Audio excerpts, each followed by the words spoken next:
কেমন আছো? আশা করি ভালো আছো। আর এই চলে এলাম ভিডিও নিয়ে। খাওয়াতে উড়ে চলে আসছি। আজকে ভাত নিয়ে বসে গেছি।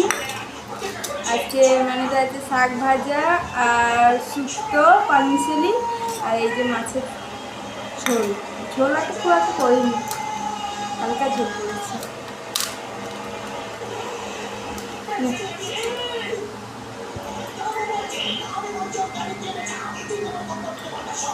এদিকে এদিকে কেমন লাগছে খেতে?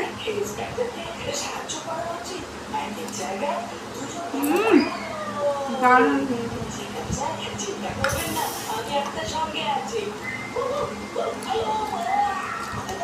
দারুণ লাগছে।